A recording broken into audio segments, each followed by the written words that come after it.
The magic നോവലിലേക്ക് സ്വാഗതം. Kamala ഗോവിന്ദൻ്റെ അമ്മയ്ക്കായി part 17. ഈ കണ്ണപ്പനും രാഘവനും വാതിൽ തുറന്നിട്ടിട്ട് ഇതെവിടെ പോയി? രാജ്മോഹൻ തമ്പിക്ക് ശരിക്കും അരിശം വന്നു. അല്ല, എന്താ ഉണ്ടായെന്നൊന്ന് വിളിച്ചു പറഞ്ഞിട്ട് ഇവന്മാർക്കൊക്കെ പോകാൻ മേലേ? കൃഷ്ണനുണ്ണി ഉപദ്രവിച്ചിട്ട് അവന്മാര് കടന്നു കളഞ്ഞതാണോ? രഘുനന്ദനൻ ചോദിച്ചു. അയാൾ തളർന്ന് തുഷാരയുടെ മടിയിൽ കിടക്കുന്ന രാധികയെ അലിവോടെ നോക്കി. 23 വർഷങ്ങൾക്ക് ശേഷം ഇവൾ താൻ താമസിക്കുന്ന ഈ കടപ്പാട്ടൂരേക്ക് എത്തിയത് ഒരു വലിയ ദുരന്തവുമായിട്ടാണോ? രഘു! പെട്ടെന്നാണ് വാതുക്കല വിളി. രഘുനന്ദനൻ ധൃതിയിൽ പൂമുഖത്തേക്ക് വന്നു. അംബികാമയാണ് വിളിച്ചത്. കൂടെ ഓമനയുമുണ്ട്. എന്താ നാടാ രഘു ഇത്? നീ എന്തിനാ ഇവിടെ ഇങ്ങനെ നിൽക്കുന്നത്? ധരിച്ചിരിക്കുന്ന പുളിയിലക്കാരൻ നേരിയതിൻ്റെ തുമ്പ് മുൻപിലേക്ക് വലിച്ചു കുത്തിക്കൊണ്ട് ഈർഷ്യ നിറഞ്ഞ മുഖത്തോടെ അംബികാമ ചോദിച്ചു. അകത്ത് രാധികയും കേട്ടു അംബികാമയുടെ ശബ്ദം. തളർച്ച മറന്ന് അവൾ എഴുന്നേറ്റു. രാധികയോടൊപ്പം തുഷാരയും പൂമുഖവാതുക്കലേക്ക് വന്നു. തുഷാരയെ കണ്ടപ്പോൾ ഓമന അവൾക്കരികിലേക്ക് വന്നു നിന്നുകൊണ്ട് ചോദിച്ചു, നിങ്ങൾ എവിടെ പോയതായിരുന്നു തുമ്പി? തുഷാര മറുപടി പറഞ്ഞു. വിഷാദത്തോടെ ഒന്ന് ചിരിച്ചു. അവളുടെ മിഴികളും തുളുമ്പിയിരുന്നു. അംബികാമ രാജ്മോഹൻ തമ്പിയെയും സുധീന്ദ്രൻ തമ്പിയെയും കുറ്റപ്പെടുത്തുന്ന മട്ടിൽ മാറി മാറി നോക്കി. എന്നിട്ട് പറഞ്ഞു, ഞാൻ ഇവിടെ ഇത്രയ്ക്കടുത്ത് താമസിക്കുന്നതെന്ന് നിങ്ങൾക്ക് അച്ഛനും മകനും അറിയാമല്ലോ. ഒരു പറമ്പിനപ്പുറത്തല്ലേ. എന്നിട്ട് മകളെയും കൊച്ചുമോളെയും വന്ന് കൊണ്ടുപോയപ്പോൾ എന്നോടൊന്ന് പറയാൻ തോന്നിയോ നിങ്ങൾക്ക്? രണ്ടാൾക്കും മറുപടിയില്ല. സുധീന്ദ്രൻ തമ്പി അംബികാമയുടെ അടുത്തേക്ക് ചെന്ന് സൗഹൃദത്തോടെ പറഞ്ഞു, എല്ലാ കാര്യം അമ്മച്ചിയോട് വിശദീകരിച്ച് തന്നെ പറയാം. ആദ്യം ഇവിടെ എന്താ നടന്നതെന്ന് പറയും. കൃഷ്ണനുണ്ണിക്ക് എന്നാ പറ്റി? മുറിയിൽ ചോര കിടക്കുന്നുണ്ട്.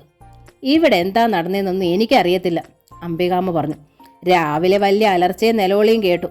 ഞാനും ഈ ഓമന പെണ്ണും കൂടി ഓടി വരുമ്പം മുറ്റത്ത് കിടന്നിരുന്ന ജീപ്പിലോട്ട് ഒരുത്തനെ പിടിച്ച് കയറ്റുന്നത് കണ്ടു. അവൻ്റെ തലേന്ന് ചോര ഒഴുകുന്നുണ്ട്. അത് കൃഷ്ണനുണ്ണിയാണോന്നറിയത്തില്ല. രാധിക അത് കേട്ട് വെപ്രാളത്തോടെ നെഞ്ചിൽ കൈവച്ചു. തുഷാരയും വിമ്മിപ്പൊട്ടി. നിങ്ങൾ രണ്ടാളും ഇങ്ങനെ സങ്കടപ്പെടല്ലേ. കൃഷ്ണനുണ്ണിക്ക് കാര്യമായി ഒന്നും പറ്റിയിട്ടില്ല. രഘുനന്ദനൻ അവരെ ആശ്വസിപ്പിക്കാനായി പറഞ്ഞു. ആരും എന്നെ സമാശ്വാസിപ്പിക്കാനായി ഇനി വരണ്ട, എല്ലാവരും പൊയ്ക്കോ. രാധയ്ക്ക് സങ്കടത്തോടൊപ്പം ദേഷ്യവും വന്നു. എല്ലാവരോടും കാല് പിടിച്ച് ഞാൻ പറഞ്ഞതാ, ഞാൻ എങ്ങോട്ടും വരുന്നില്ല, ഇവിടെ നിന്നോളാന്നു. എന്നിട്ട് ആരെങ്കിലും സമ്മതിച്ചോ? രാധിക നെഞ്ചിൽ കൈവച്ച് വിലപിച്ചു. ഇപ്പൊ കണ്ടില്ലേ, കണ്ണു തുറന്നപ്പോൾ എന്നെ കാണാണ്ട് വിഷമിച്ച് ഉണ്ണിയേട്ടൻ തല തല്ലി ചാകാൻ നോക്കിയതായിരിക്കും. എൻ്റെ ദൈവങ്ങളെ, ഞാൻ ഇനി എന്നാ ചെയ്യും?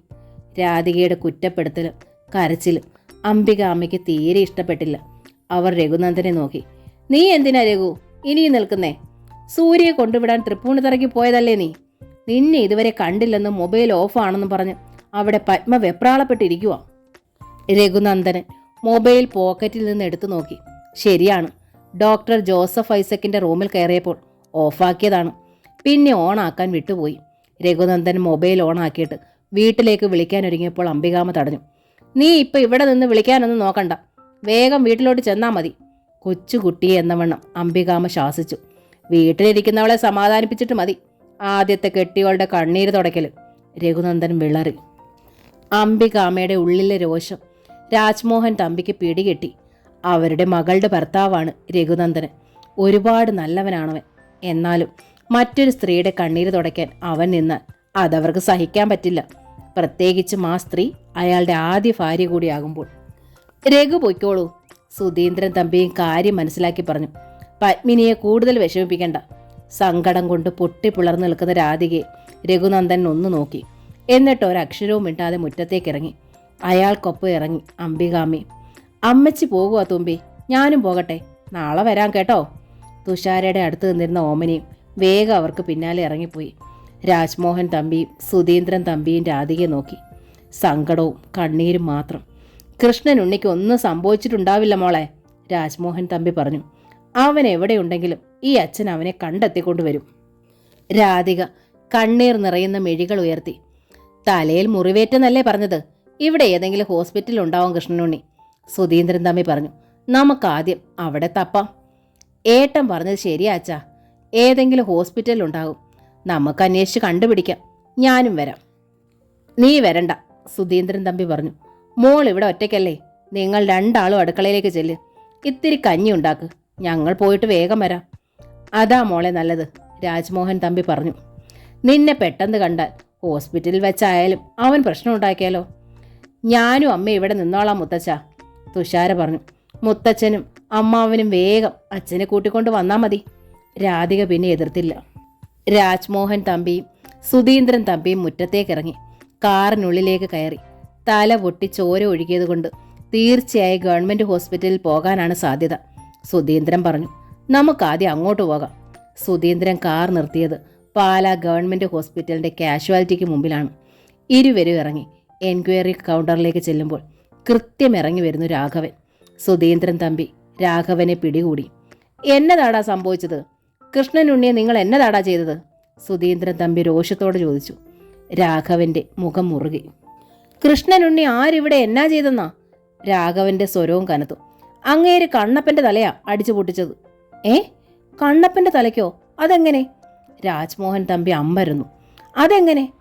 കൃഷ്ണനുണ്ണിയെ കട്ടിലിൽ കെട്ടിയിട്ടിരിക്കല്ലായിരുന്നോ? തന്നെ. പക്ഷേ ഒന്നിനും രണ്ടിനും പോകണമെന്ന് പറഞ്ഞ് ബഹളം വെച്ചപ്പോൾ ഒന്ന് അഴിച്ചതാ. ഞങ്ങൾ ഇടവും വലവും നിന്നിട്ടും അവന്റെ വിധം മാറി. കയ്യിൽ കിട്ടിയത് മുറിയിൽ കണ്ട ഫ്ലവർ വേസും. കണ്ണപ്പന്റെ തല ചിതറിയെന്നാ ഞാൻ ആദ്യം കരുതിയത്. ഭാഗ്യത്തിന് തലയോട് പൊട്ടിയില്ല. പക്ഷേങ്കിലും 10-12 കുത്തിക്കെട്ടുണ്ട്.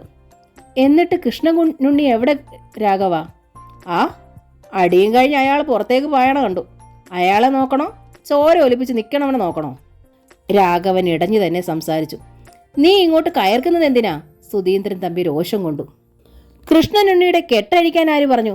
ഒന്നിനൊന്നും രണ്ടിനൊന്നും ഒക്കെ അവൻ അടവ് പറഞ്ഞപ്പോൾ അങ്ങോട്ട് വീണു കൊടുത്തു. ഇപ്പം മേടിച്ചു കെട്ടിയപ്പം സമാധാനം ആയല്ലോ. രാഘവൻ മറുപടി പറഞ്ഞില്ല. അയാളെയും കൂട്ടി ഇരുവരും വാർഡിലേക്ക് കയറി. വാർഡിൽ ഭിത്തിയോട് ചേർത്തിട്ട ഒരു ബെഡിൽ കണ്ണപ്പൻ കിടക്കുന്നു. തലയുടെ ഇടതുവശം പൊതിഞ്ഞു കെട്ടിയിട്ടുണ്ട്. ബെഡിനോട് ചേർത്ത് ട്രിപ്പ് സ്റ്റാൻഡ്. അതിൽ തൂക്കിയിട്ടിരിക്കുന്ന ബോട്ടിൽ നിന്ന് തുള്ളി തുള്ളിയായി കണ്ണപ്പന്റെ ഇടത് കൈത്തണ്ടയിലേക്ക് മരുന്ന് കയറുന്നുണ്ട്. അയാൾ സെഡേഷനിലാണ്. ഇവന്റെ വീട്ടിൽ അറിയിച്ചോ വിവരം? സുധീന്ദ്രൻ തമ്പി രാഘവന് നേരെ തിരിഞ്ഞു. ഇല്ല, തൽക്കാലം അറിയിക്കണ്ട. വേണ്ടതൊക്കെ ഞങ്ങൾ ചെയ്തോളാം. ഇവിടുത്തെ ഡോക്ടറെയും കണ്ടോളാം. രാജ്മോഹൻ തമ്പി കുറേ നോട്ടുകൾ പേഴ്സിൽ നിന്നെടുത്ത് രാഘവന്റെ കയ്യിൽ കൊടുത്തു. എന്നിട്ട് പറഞ്ഞു, തൽക്കാല ആവശ്യത്തിന് ഇതിരിക്കട്ടെ. ഞങ്ങൾ കൃഷ്ണനുണ്ണിയെ തപ്പി ഇറങ്ങിയിരിക്കുകയാണ്. അവനെ കണ്ടു കിട്ടിയിട്ട് വരാം. അങ്ങേരെ തപ്പാൻ സാറുമാര് ബുദ്ധിമുട്ടണ്ട, രാഘവൻ പറഞ്ഞു. പോലീസ് ഇപ്പം പൊക്കി അകത്തിട്ട് കാണും. പോലീസോ? രാജ്മോഹൻ തമ്പി അമ്പരന്നു. അതെ, തലയും തല്ലി കീറിയിട്ട് ഇവിടെ കൊണ്ടുവന്നപ്പം എന്നാ പറ്റിയതാന്ന് ഡോക്ടർ ചോദിച്ചു. സത്യം പറയാണ്ട് പറ്റുമോ? ഞാൻ പറഞ്ഞു. ഡോക്ടർ അന്നേരം സ്റ്റേഷനിലോട്ട് വിളിച്ചു പറഞ്ഞ് കേസെടുത്തു. രാഘവൻ നിസ്സാരതയോടെ പറഞ്ഞു. സ്റ്റേഷനിൽ നിന്ന് ഒരു SI ഒരു കോൺസ്റ്റബിളും വന്നു അന്വേഷിക്കാൻ. എന്നിട്ടെന്താ? ഞാൻ പറഞ്ഞു കെട്ടിയോളെ കൊല്ലാൻ നോക്കിയതിന് കെട്ടിയിട്ടതാണെന്നും അതിനയാൾ കണ്ണപ്പന്റെ തലയടിച്ച് പൊട്ടിച്ചതാണെന്നും. My god! സുധീന്ദ്രൻ തമ്പി നെഞ്ചിൽ കൈവച്ചു. ഭാര്യാപീഡനവും കൊലപാതക ശ്രമവുമാണ് കേസ്. പിടികെട്ടിയാൽ കൃഷ്ണനുണ്ണി അവർ ശരിക്കും തട്ടും. രാജ്മോഹൻ തമ്പിയും സുധീന്ദ്രൻ തമ്പിയും വേഗം വണ്ടിയിൽ കയറി.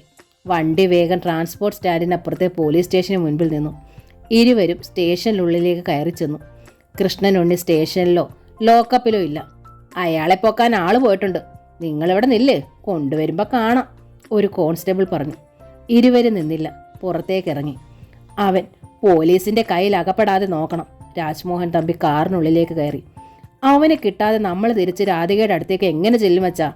സുധീന്ദ്രൻ പകപ്പോടെ ചോദിച്ചു. അതേ ചോദ്യം അതേ പകപ്പോടെ സ്വയം ചോദിക്കുകയായിരുന്നു രാജ്മോഹൻ തമ്പിയും. അടുക്കളയിലായിരുന്നു രാധികയും തുഷാരയും. സർവ്വ സങ്കടങ്ങൾ ഒതുക്കി വെച്ച് തുഷാര അടുപ്പത്ത് കഞ്ഞിക്കുള്ള വെള്ളം വെച്ചു. അരിയിട്ടു. അമ്മയുടെ കൈ വയ്യല്ലോ, ഒന്നും ചെയ്യണ്ട, അമ്മയുടെ വെറുതെ ഇരുന്നാൽ മതി, തുഷാര പറഞ്ഞു. അവൾ ഫ്രിഡ്ജിൽ നിന്ന് പച്ചക്കറി തട്ടെടുത്ത് വെക്കുന്നതും കൂട്ടാൻ വെക്കാനായി കുറേ തക്കാളികളെടുത്ത് കഴുകി അരിയുന്നതും ഒക്കെ ശ്രദ്ധിച്ച് രാധികയിരുന്നു. തക്കാളി അരിഞ്ഞത് മാറ്റി വെച്ചിട്ട് മെഴുക്ക് പുരട്ടിക്കായി കുറേ അച്ചിങ്ങ എടുത്ത് കഴുകുമ്പോഴാണ് ഉമ്മറത്ത് ആരോ കയറുന്ന ശബ്ദം കേട്ടത്. ഇരുവരും വേഗം എഴുന്നേറ്റു. ഉമ്മറത്തേക്ക് വന്നു. അവിടെ തറഞ്ഞു നിൽക്കുന്ന കൃഷ്ണനുണ്ണി. രാധിക കണ്ടു കത്തി പടരുന്ന ആ മുഖം. പക്ഷേ തലയിൽ ചോരപ്പാടുകളില്ല, കെട്ടില്ല. ഉണ്ണിയേട്ടാ, ഇത് എവിടായിരുന്നു ഇത്രയും നേരം? അയാളെ മുമ്പിൽ കണ്ടതോടെ സർവ്വ സങ്കടങ്ങളും മറന്ന് രാധിക മുമ്പോട്ട് നീങ്ങി. നിൽക്ക്, ആജ്ഞ പോലെ കൃഷ്ണനുണ്ണി പറഞ്ഞു. പിടിച്ചു നിർത്തിയതുപോലെ രാധിക നിന്നു. അവൻ എവിടെ? നിന്റെ ആദ്യത്തെ കെട്ടിയോൻ? ആ രഘുനന്ദനൻ? കൃഷ്ണനുണ്ണി ചോദിച്ചു. രാധിക ശക്തമായെന്ന് അടങ്ങി. അച്ഛാ, ഞങ്ങള് തുഷാര പറയാനാഞ്ഞു. നീ മിണ്ടണ്ട, കൃഷ്ണനുണ്ണി കടുപ്പിച്ചു പറഞ്ഞു. അല്ലച്ചാ, ഞങ്ങൾ കല്ലുങ്കല്. മിണ്ടണ്ടെന്ന് അയാൾ പറഞ്ഞിട്ടും തുഷാര കാര്യം വിശദീകരിക്കാൻ ഒരുങ്ങിയത് കൃഷ്ണനുണ്ണിക്ക് ഒട്ടും ഇഷ്ടമായില്ല. നിന്നോട് മിണ്ടരുതെന്നല്ലേടി പറഞ്ഞത്? കൃഷ്ണനുണ്ണി തുഷാരയുടെ കയ്യിൽ കയറി പിടിച്ചു. എന്നിട്ട് അകത്തേക്ക് വലിച്ചു കയറ്റി. വാടി ഇവിടെ. അയാൾ അവളെ പിടിച്ചു വലിച്ചു. തുഷാര കുതറി. വിട്, എന്നെ വിടച്ചാ. ഭീതിയോടെ അവൾ നിലവിളിച്ചു. കൃഷ്ണനുണ്ണി അത് കേട്ടില്ല. അവളെ അവളുടെ മുറിക്കുള്ളിലേക്ക് തള്ളിയിട്ടു. എന്നിട്ട് വാതിൽ വലിച്ചടച്ചു. പുറത്തുനിന്ന് ഓടാമ്പലും ഇട്ടു. അച്ഛാ, വാതിൽ തുറക്കച്ചാ. അവൾ വാതിക്കൽ തട്ടി നിലവിളിച്ചു. കൃഷ്ണനുണ്ണി അത് കേട്ടതായി ഭാവിച്ചില്ല. ഭയന്ന് വിറങ്ങലിച്ച് നിൽക്കുന്ന രാധികയുടെ മുമ്പിൽ ചെന്ന് നിന്നു. എന്നെ കെട്ടിയിട്ടിട്ട് ആദ്യ ഭർത്താവിൻ്റെ കൂടെ സൂയിക്കാൻ പോയതാണ് അല്ലേടി? കൃഷ്ണനുണ്ണി ചോദിച്ചു. അയ്യോ അല്ല, ഞാനും മോളും കല്ലുങ്കലായിരുന്നു ഉണ്ണിയേട്ടാ, രാധിക വെപ്രാളത്തോടെ പറഞ്ഞു. കല്ലുങ്കല്?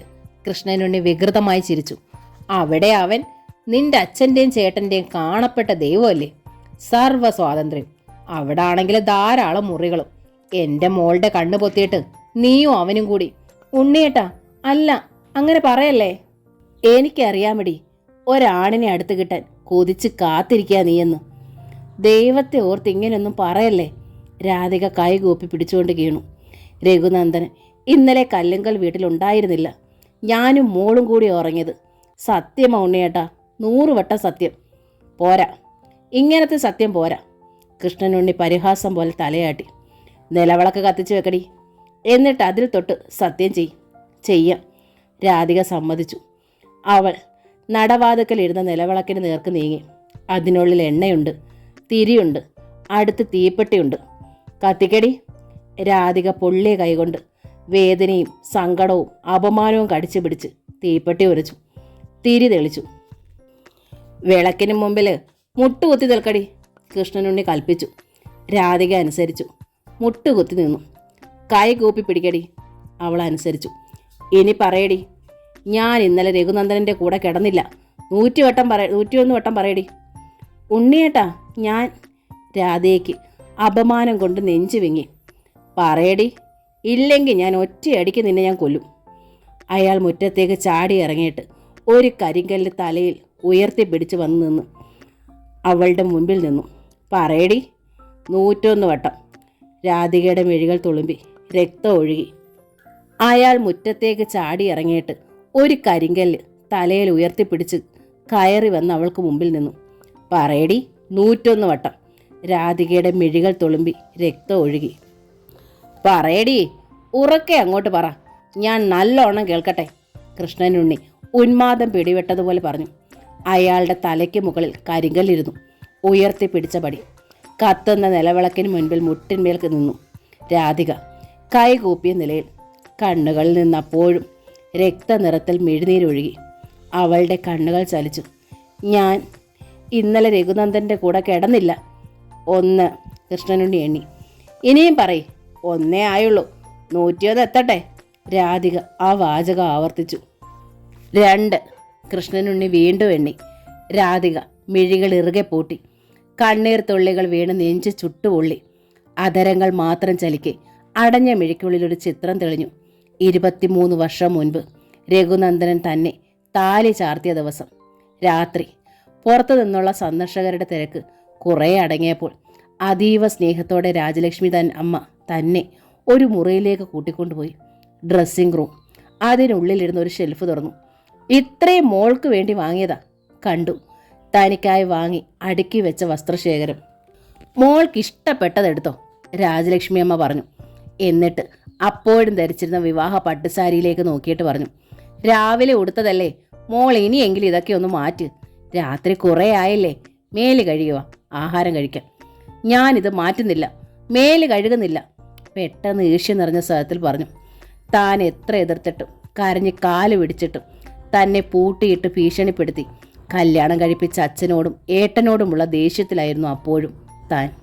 പക്ഷേ രാജലക്ഷ്മി അമ്മ അമ്പരന്ന് പോയി. മേല് കഴുകുന്നില്ലേ, അതെന്താ? താൻ മൗനം. അല്ല, മോൾ അങ്ങനെ പറഞ്ഞാൽ എങ്ങനാ? ദേഹം അപ്പടി വിയർത്തിരിക്കാവില്ലേ? ഒന്ന് കഴുകാണ്ട് എങ്ങനാ കിടന്നുറങ്ങുന്നേ? കഴുകണ്ട, കഴുകാണ്ട് തന്നെ ഞാൻ ഇവിടെ കിടന്നോളാം. ഡ്രസ്സിംഗ് റൂമിലുണ്ടായിരുന്ന ചെറിയ കട്ടിലേക്ക് താനിരുന്നു. എന്താ മോളെ ഈ കാട്ടുന്നത്? രാജലക്ഷ്മി അമ്മ അന്താളിച്ചു. ചെറിയ കുട്ടികളെ പോലെ. അവർ തൻ്റെ കൈയിന്മേൽ പിടിച്ച് മെല്ലെ എഴുന്നേൽപ്പിക്കാൻ നോക്കി. എന്നിട്ട് വാത്സല്യത്തോടെ പറഞ്ഞു, മോൾ ഇന്ന് കിടക്കേണ്ടത് ഇവിടെ അല്ലല്ലോ, രഘുനന്ദൻ്റെ കൂടെയല്ലേ? അവൻ മുറിയിലുണ്ട്. വാ, അമ്മ കൊണ്ടാക്കാം. വേണ്ട, എനിക്ക് രഘുനന്ദൻ്റെ കൂടെ കിടക്കണ്ട. താൻ വെങ്ങി പൊട്ടിക്കരഞ്ഞുകൊണ്ട് ആ കട്ടിന്മേൽ അള്ളിപ്പിടിച്ചു കിടന്നു. ആ വീടിനുമേൽ ആദ്യം വീണ വെള്ളിടി, പിന്നെയും എത്രയോ എത്രയോ രാത്രികൾ അതേ വാശിയിൽ താൻ ആ ചെറിയ കട്ടിൽ തന്നെ അള്ളിപ്പിടിച്ചു കിടന്നു. എത്ര രാത്രികൾ. തൻ്റെ സ്നേഹത്തോടെയുള്ള ഒരു വിളിക്കായി, നോട്ടത്തിനായി, സ്പർശനത്തിനായി ഒരു ഭിക്ഷുവിനെ പോലെ മുറിക്ക് വെളിയിൽ രഘുനന്ദൻ കൈനീട്ടി നിന്ന രാവുകളും പകലുകളും. സ്നേഹത്തോടെ, മനസ്സ് നിറഞ്ഞ പ്രണയത്തോടെ. ഒരിക്കലും ആ മനുഷ്യനെ തൊട്ടിട്ടില്ല. പിന്നീട് ഒന്നിച്ചു കഴിഞ്ഞ നാളുകളിൽ പോലും അന്നും ഇന്നും എന്നും വേദനിപ്പിച്ചിട്ടേ ഉള്ളൂ ആ ആളിനെ, ആക്ഷേപിച്ചിട്ടുള്ളൂ. എന്നിട്ടും ഇതാ സത്യം ചെയ്യേണ്ടി വന്നിരിക്കുന്നു. ഞാൻ ഇന്നലെ രഘുനന്ദൻ്റെ കൂടെ കിടന്നില്ല എന്നും. അതും ആർക്ക് വേണ്ടിയാണ് ആ മനുഷ്യനെ താൻ ശിക്ഷിച്ചത്? അതേ ആളിനെ ബോധ്യപ്പെടുത്താൻ വേണ്ടി. 54 കൃഷ്ണനുണ്ണി എണ്ണുകയാണ്. ഇനിയും പറയടി. സിമന്റ് തറയിൽ കുത്തി രാധയ്ക്ക് കാൽമുട്ടുകൾ വേദനിച്ചു. വെന്തു പൊള്ളിയ വലത് കരം കൂട്ടിപ്പിടിച്ചതിൻ്റെ വേദന കൊണ്ട് ഞരമ്പുകൾ പോലും പിടച്ചു. കണ്ണുകൾക്കുള്ളിൽ ഇരുൾ മൂടാൻ തുടങ്ങി. എന്നിട്ടും ആ നാവ് ചലിച്ചു. ഞാൻ ഇന്നലെ. എടാ! അപ്പോഴാണ് സങ്കടവും രോഷവും തിങ്ങിയ വിളി. മുറ്റത്തേക്ക് കാർ കൊണ്ടുവന്ന് നിർത്തിയിട്ട് അതിൽ നിന്നിറങ്ങിയ രാജ്മോഹൻ തമ്പിയും സുധീന്ദ്രനും ആ കാഴ്ച കണ്ട് നടുങ്ങിപ്പോയി. കൃഷ്ണനുണ്ണി, എടാ കല്ല് താഴെയിടാ. സുധീന്ദ്രൻ തമ്പി മുൻപോട്ട് കുതിച്ചു. ദ്രോഹി, നിന്നെ ഞാൻ. പ്രായം പോലും മറന്ന് രാജ്മോഹൻ തമ്പി ഉമ്മറത്തേക്ക് കയറാൻ ഭാവിച്ചു. അടുക്കരുത്, കൃഷ്ണനുണ്ണി ആക്രോശിച്ചു. വന്നാൽ ഒരടി കൂടി മുൻപോട്ട് വെച്ചാൽ 3 തരം ഞാനിത് ഇവളുടെ തലയിലിടും, കൊല്ലും. രാജ്മോഹൻ തമ്പിയും സുധീന്ദ്രൻ തമ്പിയും നിന്നു. കൃഷ്ണനുണ്ണിക്ക് ആവേശം ഇരട്ടിച്ചു. പറയടി, ഉറക്ക പറയടി. നിന്റെ അച്ഛനും ചേട്ടനും കേട്ട് രസിക്കട്ടടി. രാധയ്ക്ക് ശബ്ദം ഒട്ടും പൊങ്ങിയില്ല. എൻ്റെ ദൈവമേ, ഇത് എന്നതായി കാണുന്നേ? ബഹളം കേട്ട അംബികാമ്മയും ഓമനയും വീണ്ടും എത്തി. ഇത് എന്നാ ഭ്രാന്താ കൃഷ്ണനുണ്ണി? അവിടെ ഇരിക്കുന്ന നിന്റെ കെട്ടിയോളല്ലയോടാ? നീ അതിനെ കൊല്ലാൻ പോവാണോടാ? അംബികാമ്മ ശാസിച്ചുകൊണ്ട് മുൻപോട്ട് വന്നു. ഒരെണ്ണം അടുക്കരുത്. അടുത്തേക്ക് വന്നാൽ ഞാൻ ഇവളുടെ തല ഇടിച്ച് തകർക്കും. കൃഷ്ണനുണ്ണി പറഞ്ഞത് തന്നെ ആവർത്തിച്ചു. ഓമന ശ്രദ്ധിച്ചു. മുഴക്കം പോലൊരു നിലവിളി അകത്തു നിന്ന് കേൾക്കുന്നു. അകത്തെപ്പോഴും വാതിലിൽ തട്ടി തുഷാര കരയുകയായിരുന്നു. കൃഷ്ണനുണ്ണിയുടെ ശ്രദ്ധയിൽപ്പെടാതെ അപ്പുറത്തേക്ക് നീങ്ങി ഓമന വേഗം തുഷാരയുടെ മുറിക്ക് മുൻപിലെത്തി. ഓടാമ്പലെടുത്ത് വാതിൽ തുറന്നു. തുമ്പി, ഓമന വെപ്രാളപ്പെട്ട് പറഞ്ഞു. നിന്റെ അച്ഛൻ ദാ നിന്റെ അമ്മയെ കൊല്ലാൻ പോവുക. തുഷാര പുറത്തേക്ക് പാഞ്ഞു. അച്ഛാ! ഉമ്മറത്തെ കാഴ്ച കണ്ട് അവൾ ഭയവിഹ്വലയായി വിളിച്ചു. അമ്മയൊന്നും ചെയ്യല്ലേ അച്ഛാ. തുഷാര ഓടിച്ചെന്ന് അമ്മയെ പിടിച്ചു മാറ്റാൻ ശ്രമിച്ചു. മാറടി അസത്തെ. കൃഷ്ണനുണ്ണി കലി കൊണ്ട് തുഷാരെ ചവിട്ടിത്തള്ളി. മുറ്റത്തേക്ക് തെറിച്ച തുഷാരെ സുധീന്ദ്രൻ തമ്പി ചേർത്ത് പിടിച്ചു. 54 ആയുള്ളൂ. ഇനി പറയടി, ഉറക്ക പറയടി, എല്ലാവരും കേൾക്കട്ടെ. കൃഷ്ണനുണ്ണി വീണ്ടും പറഞ്ഞു. ഞാൻ ഇന്നലെ രഘുനന്ദൻ്റെ കൂടെ കിടന്നില്ല. രാധിക ശബ്ദം വീണ്ടെടുത്തു. എൻ്റെ കടപ്പാട്ടൂരപ്പാ. അംബികാമ്മ അന്തം വിട്ടു നിന്നു. ഓമനെ അന്താളിച്ചു. എന്താണ് ഈ കേൾക്കുന്നത്? പ്രതി രഘുനന്ദനാണോ? കൃഷ്ണനുണ്ണി, രാജ്മോഹൻ തമ്പി പറഞ്ഞുപോയി.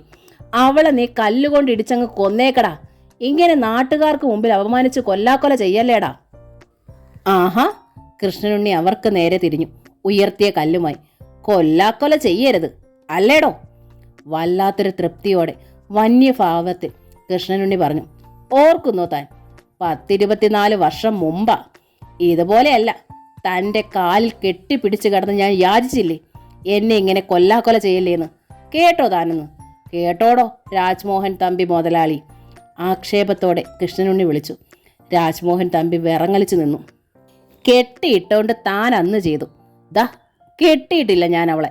പക്ഷേ ഞാൻ പറയാതെ ഇവിടെ നിന്ന് ഇവൾ അനങ്ങില്ലടോ മുതലാളി. 101 തവണ അവൾ പറയും. താൻ അവിടെ നിന്ന് കേൾക്കും. കൃഷ്ണനുണ്ണി അതും പറഞ്ഞ് ഉറക്കെ ചിരിച്ചു. അപ്പോഴാണ് ഒരു പോലീസ് ജീപ്പ് വന്ന് മുറ്റത്ത് നിർത്തിയത്. അതിൽ നിന്ന് SI ശിവദാസനും 2 കോൺസ്റ്റബിൾമാരും ഇറങ്ങി. മുൻപിൽ കണ്ട കാഴ്ച അവരെ അമ്പരപ്പിച്ചു കളഞ്ഞു. ഓഹോ, പോലീസിന് അച്ചാരം കൊടുത്തിട്ടാ തന്തേ മോനും വന്നതല്ലേ? കൃഷ്ണനുണ്ണി അങ്ങ് പ്രോസിക്യൂട്ട് ചെയ്യാൻ കൃഷ്ണനുണ്ണി അമർഷത്തോടെ പറഞ്ഞു. അതേടാ റാസ്കൽ, SI ശിവദാസനാണ് ബാക്കി പറഞ്ഞത്. അച്ചാരം കെട്ടി വന്നതാടാ. ഒരുത്തനെ കൊല്ലാൻ തലക്ക് തല്ലി കീറി. ഇപ്പൊ നീ കെട്ടിയോളെ കൊല്ലാൻ നോക്കുന്നോടാ. ശിവദാസൻ മുമ്പോട്ട് വന്നു. അടുത്ത് വരരുത്, വരരുത്. കൃഷ്ണനുണ്ണി അപ്പോഴും ചീറി.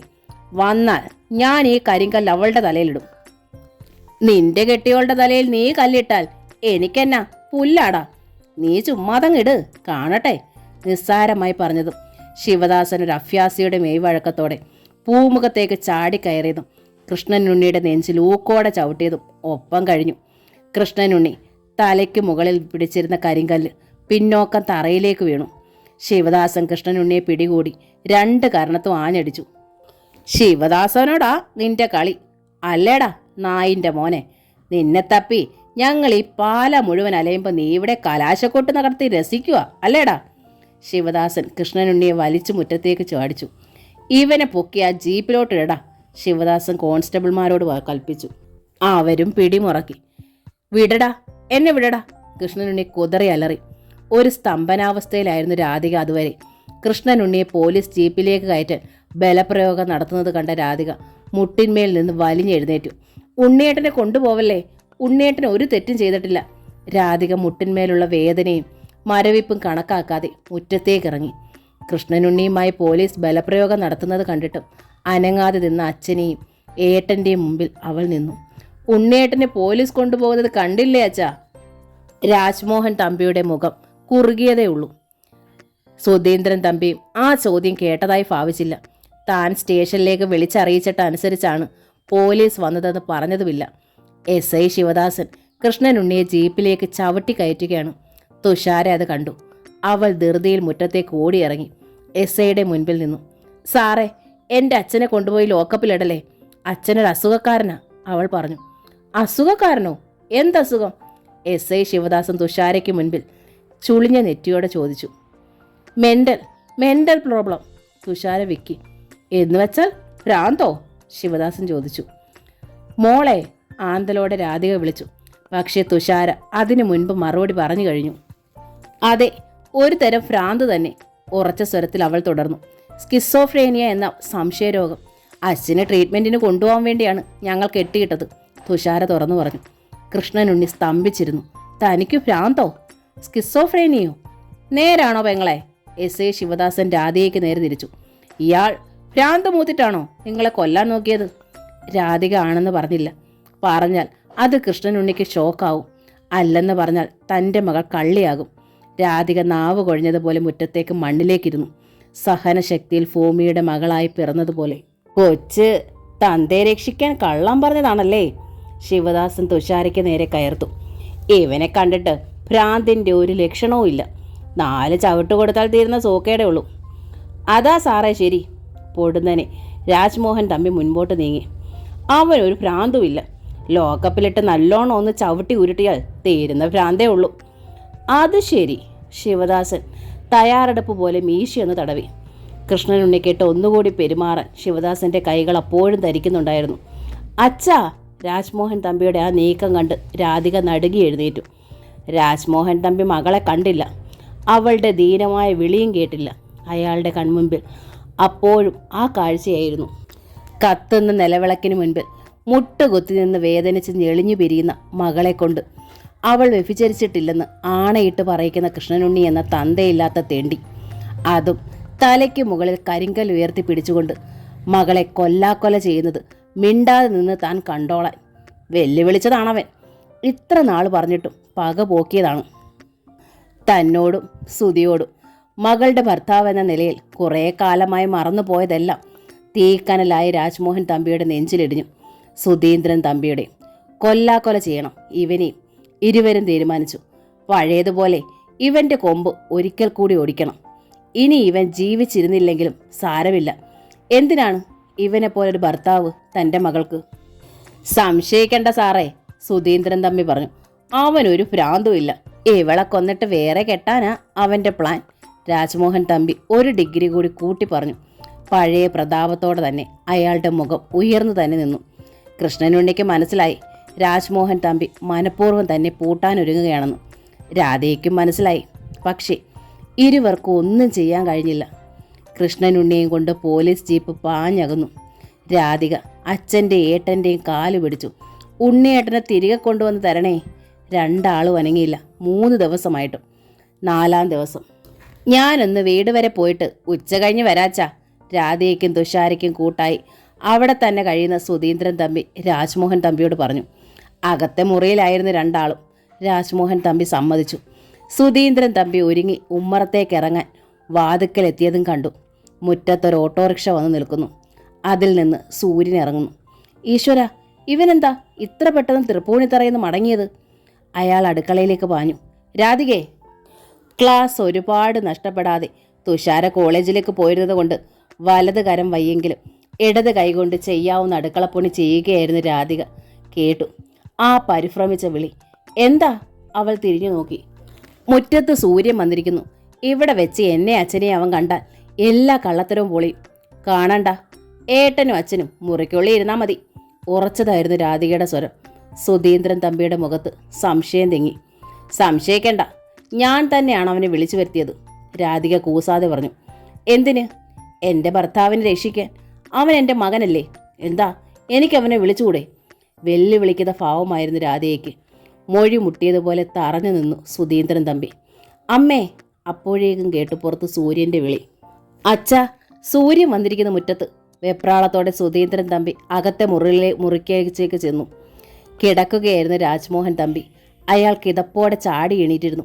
എന്താടാ നീ പറയുന്നത്? സൂര്യൻ വരയ്ക്കാൻ പോയതല്ലേ? രഘു അവനെ കൊണ്ടുപോയി RLVയിൽ ആക്കിയതല്ലേ? അവനെ രാധിക വിളിച്ചു വരുത്തിയതാണച്ചാ. രാധികയോ? രാജ്മോഹൻ തമ്പി കൂടുതൽ അമ്പരന്നു. അവള് പറഞ്ഞിട്ടല്ലേ അവനെ കൊണ്ടാക്കിയത്? അതെ, പക്ഷേ നമ്മളെ തോൽപ്പിക്കാൻ വേണ്ടിയിട്ടാ അവൾ ഈ പണി ചെയ്തത്. കൃഷ്ണനുണ്ണിയെ ജയിലിൽ നിന്ന് ഇറക്കാൻ അവള് കണ്ടുപിടിച്ച ആളാ സൂര്യൻ. ഇപ്പോഴെന്താടാ നമ്മൾ ചെയ്യുക? രാജ്മോഹൻ തമ്പി പരിഭ്രമത്തോടെ ശബ്ദം താഴ്ത്തി. ഇവിടെ വെച്ചവൻ നമ്മളെ കണ്ടാൽ? അതെ, നമ്മളും രാധികയുമായിട്ടുള്ള ബന്ധം എന്താണെന്ന് അവൻ ചോദിച്ചാൽ അതോടെ തീർന്നു എല്ലാം. സുധീന്ദ്രനും പരിഭ്രാന്തിയായി. തൽക്കാലം നമുക്ക് അവൻ്റെ മുൻപിലേക്ക് ചെല്ലണ്ട, രാജ്മോഹൻ തമ്പി പറഞ്ഞു. അതാണ് നല്ലതെന്ന് സുധീന്ദ്രൻ തമ്പിക്കും തോന്നി. ഉമ്മറത്തെ തൂണിൽ ചാരി വൈക്ലഫ്യത്തോടെ നിൽക്കുകയായിരുന്നു രാധിക. അവളുടെ മുഖത്തെ ഭാവം ശ്രദ്ധിച്ചു സൂര്യൻ. ഇളം നീല ചെക്ക് ഷർട്ടും ക്രീം പാൻസുമായിരുന്നു അവൻ്റെ വേഷം. പടിക്കെട്ടിൽ നിന്നും പൂമുഖത്തേക്ക് കയറിക്കൊണ്ട് അവൻ പറഞ്ഞു. അമ്മ വിഷമിക്കണ്ട. ഫോണിലൂടെ കാര്യം പറയാതിരുന്നപ്പോഴേ എനിക്ക് മനസ്സിലായി അത്രമേൽ ഗൗരവപ്പെട്ടതാണ് പ്രശ്നമെന്ന്. അല്ലെങ്കിൽ ഇത്ര ദൂരെന്ന് എന്നെ വിളിച്ചു വരുത്തുകയില്ലെന്ന് അതീവ സ്നേഹത്തോടെ അവൻ നിർബന്ധിച്ചു. എന്തായാലും അമ്മയ്ക്ക് എന്നോട് പറയാം. അത് ഞാൻ വിളിച്ചത്. രാധിക സർവ്വധൈര്യവും അവന് മുൻപിൽ ചോർന്നതുപോലെ വിക്കി. എനിക്കൊരു മറ്റൊരാശ്രയം ഇല്ലാഞ്ഞിട്ടാണ് മോനെ. അതെനിക്കറിയാലോ. അതല്ലേ ഞാൻ പറഞ്ഞത്. എന്തായാലും അമ്മയ്ക്ക് എന്നോട് പറയാമെന്ന്.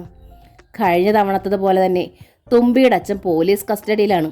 ഒന്ന് അന്വേഷിക്കാൻ എനിക്ക് മറ്റാരുമില്ലാഞ്ഞിട്ടാണ്, രാധിക വിക്കി. ശബ്ദം തീരെ താഴ്ത്തിക്കൊണ്ട് പറഞ്ഞു. ഇന്ന് ദിവസം 4 4 ദിവസമോ? സൂര്യൻ്റെ മുഖം പെട്ടെന്ന് മങ്ങി. അന്ന് സന്ധ്യയ്ക്ക് കണ്ട ഭീകരമായ ദൃശ്യം അവൻ്റെ കൺമുമ്പിൽ തെളിഞ്ഞു. അതെ, രാധിക പറഞ്ഞു. എന്തിനാ പോലീസ് പിടിച്ചത്? തുമ്പിയുടെ അച്ഛൻ എന്ത് കുറ്റമാണ് ചെയ്തത്? ശബ്ദത്തിൽ വല്ലാത്തൊരു ഗൗരവം നിറഞ്ഞു. സൂര്യൻ്റെ നെറ്റി വല്ലാതെ ചുളിഞ്ഞു. അത് രാധിക കാര്യം പറയാൻ മടിച്ചു. 2 കുറ്റം.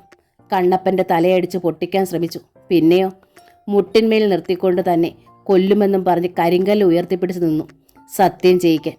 2 സൂര്യനോട് പറഞ്ഞാലോ? രാധിക വിഷമത്തോടെ മുഖമുയർത്തുമ്പോഴേക്കും സൂര്യൻ അധികാരത്തോടെ സ്വാതന്ത്ര്യത്തോടെ രാധികയുടെ വലത് കൈയിൽ പിടിച്ചു. എന്നിട്ടോ കൈവെള്ളയിലേക്ക് നോക്കി. മരുന്ന് പുരട്ടുന്നെങ്കിലും പൊറ്റൻ പൊളിഞ്ഞും പൊളിയാതെയും വ്രണമായി നിൽക്കുന്ന പൊള്ളയിലേക്ക് സൂര്യൻ വില ചൂണ്ടി. അടുപ്പിൽ വെച്ച ചട്ടുകം കൊണ്ടിങ്ങനെ സ്വന്തം ഭാര്യയുടെ കൈ പൊള്ളിച്ചതിനല്ലേ? അതോ പിന്നെയും കൊല്ലാൻ ശ്രമിച്ചോ? രാധിക തൻ്റെ കൈ പിൻവലിച്ചു. അന്താളിപ്പോളെ അവൾ അറിഞ്ഞു എന്ത്. സൂര്യൻ്റെ മുഖത്ത് അലിവിൻ്റെ ഭാവമില്ലായിരുന്നു. സ്വരവും മുറുകിയിരുന്നു. അന്ന് സന്ധ്യയ്ക്ക് ഞാനിവിടെ വന്നിരുന്നു. ഞാൻ ആ കാഴ്ച കണ്ടു നേരിട്ട്. രാധിക നടുങ്ങി. വിളക്ക് തെളിക്കുകയായിരുന്ന തുമ്പി ഓടി വന്ന് സൂര്യേട്ടൻ വന്നിരിക്കുന്നു എന്ന് പറഞ്ഞത് രാധിക ഓർത്തു. അപ്പോൾ തൻ്റെ മകൻ ആ കാഴ്ച കണ്ടോ? ഞാൻ കണ്ടു. തുമ്പിയുടെ അച്ഛനെ മാംസം കടിച്ച് ഈമ്പി തിന്നുന്ന ഒരു വന്യമൃഗത്തിന്റെ മുഖം, ഒരുതരം ഉന്മാദം പിടിപെട്ട ഭാവം. അപ്പോൾ തന്നെ പോലീസിനെ വിളിക്കേണ്ടതായിരുന്നു ഞാൻ. സൂര്യ, രാധിക ഗൗരവത്തിൽ വിളിച്ചു.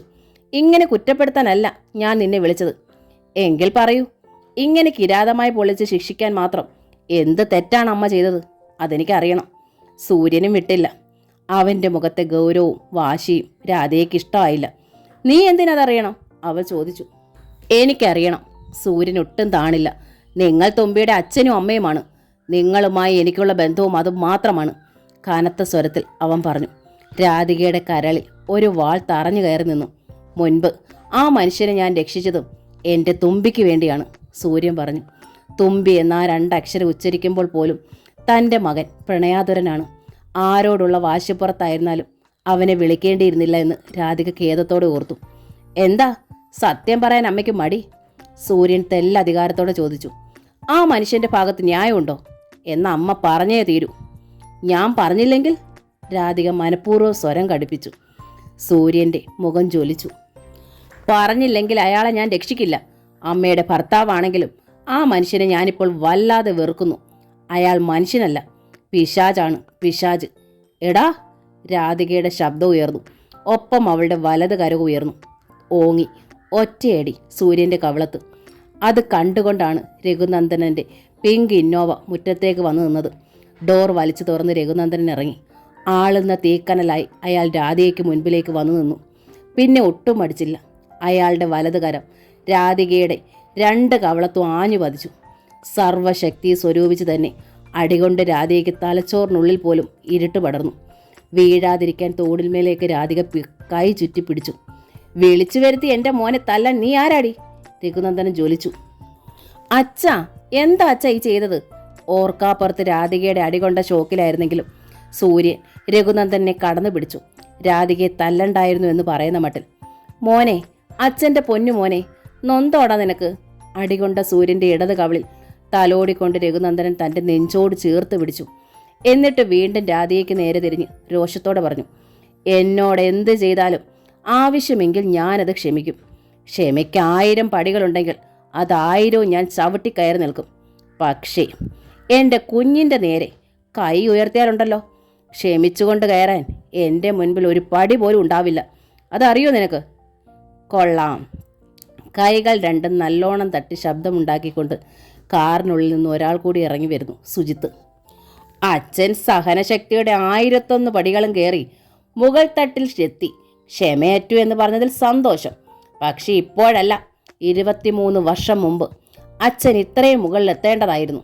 ഒരു സാധാരണ കാര്യം പറയുന്ന ലാഘവത്തോടെ ചിരിയോടെ സുജിത്ത് പറഞ്ഞു. സുജി! രഘുനന്ദനെ വിട്ട് സൂര്യൻ അനിയൻ്റെ അടുത്തെത്തി. എന്താടാ നീ പറയുന്നത്? എനിക്കൊന്നും മനസ്സിലായില്ലല്ലോ. പക്ഷേ സുജിത്ത് എല്ലാം മനസ്സിലാക്കി കഴിഞ്ഞിരുന്നു. സൂര്യനെ എന്തിന് ഒരു നാടുകടത്തൽ പോലെ തൃപ്പൂണിത്തറയിൽ വിട്ടു? സുജിത്ത് കർക്കശമായി പത്മിനിയെ ചോദ്യം ചെയ്തപ്പോൾ എല്ലാം തുറന്നു പറഞ്ഞു. സൂര്യനും തുമ്മിയും തമ്മിലുണ്ടായ പ്രണയം, രാധിക സൂര്യൻ്റെ അമ്മയും രഘുനന്ദനൻ രാധികയുടെ ആദ്യ ഭർത്താവുമാണെന്ന് സത്യം, സൂര്യൻ്റെ മരണം കാണാൻ ഭ്രാന്തെടുത്ത് നടക്കുന്ന കൃഷ്ണനുണ്ണി, എല്ലാം വിശദീകരിച്ചിട്ട് പത്മിനി പറഞ്ഞു. സൂര്യനൊന്നും അറിയല്ലേടാ മോനെ.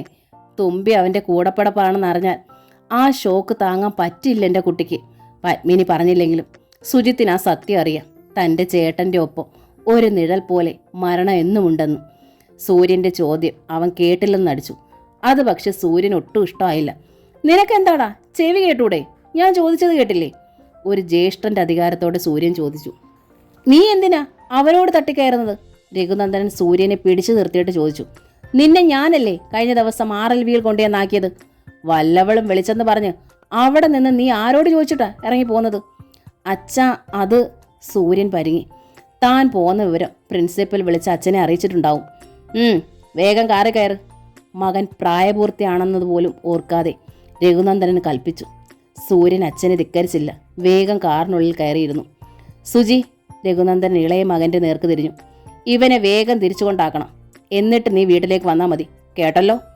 ഉവ്വച്ച. സുജിത്ത് ഡ്രൈവിംഗ് സീറ്റിലേക്ക് കയറിയിരുന്നു. ഏട്ടനെ നോക്കി നിഗൂഢമായൊരു ചിരി പൊട്ടി വന്നത് അടക്കിക്കൊണ്ടവൻ പറഞ്ഞു. പോകാം. സൂര്യൻ ഇഷ്ടക്കേടോടെ മുഖം തിരിച്ചു. സുജിത്ത് വണ്ടി റിവേഴ്സ് എടുത്ത് ഗേറ്റ് കടന്ന് പാഞ്ഞുപോയി. വണ്ടി പോയതും രഘുനന്ദനൻ രാധയ്ക്ക് മുൻപിലേക്ക് വന്നു നിന്നു. എൻ്റെ മകനെ സഹായത്തിന് വിളിച്ചു വരുത്താൻ നിന്നോട് ആര് പറഞ്ഞു? രഘുനന്ദനൻ ജ്വലിച്ചു. ഒരിക്കൽ പെറ്റിട്ടു. ആ അവകാശം അവനെ വിട്ടുപോയ അന്നേ തീർന്നെന്ന് ഞാൻ പലവട്ടം പറഞ്ഞില്ലേ? എൻ്റെ മോനെ തൊടാനുള്ള അവകാശം പോലും നിനക്കില്ല, പിന്നല്ലേ തല്ലാൻ? രാധിക രഘുനന്ദനനെ തുറിച്ചു നോക്കി. ഇനി മേലിൽ എൻ്റെ മോനെ നീ വിളിക്കരുത്, കാണാനും ശ്രമിക്കരുത്, കേട്ടല്ലോ? രാധിക പല്ല് കടിച്ചു പിടിച്ചു നിന്നു. ഓർക്കാപ്പുറത്തായിരുന്നു മകനെ തല്ലിയതും. സ്വന്തം കയ്യിനെ പോലും അവൾ വെറുത്തു. അമ്മയ്ക്കായി എന്ന നോവലിൻ്റെ ഈ ഭാഗം ഇവിടെ പൂർണ്ണമാവുകയാണ്. ഈ നോവൽ നിങ്ങൾക്ക് ഇഷ്ടമായെങ്കിൽ പ്ലീസ് ഒന്ന് ലൈക്ക് ചെയ്ത് ഷെയർ ചെയ്ത് സബ്സ്ക്രൈബ് ചെയ്യണേ. Thank you.